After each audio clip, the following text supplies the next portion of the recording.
Mənim evi də o bıçaq Köhnəsi. Fuadın evi. Fuadın evidir. Fuadın evi. Ay sağ ol. Ha, o Burcu Gil'in evi budur. Elə bu şeydir.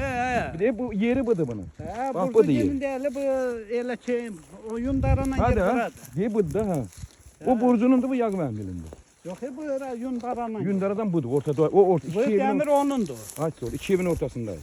Ha, demir onun. İki evin ortasındayız. Bu iyice çeşti Burcu Gil'in. Burcu Gil'den sonra, Polat Gil'den sonra.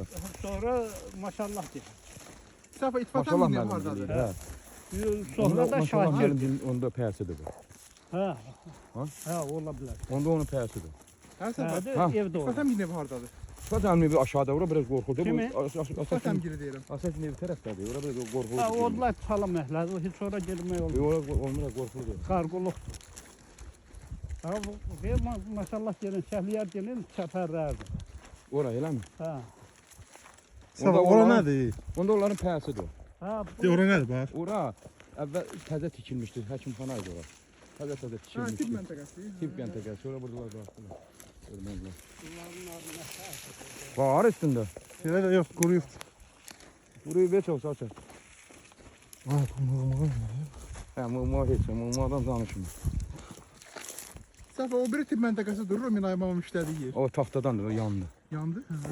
O idi. Ha.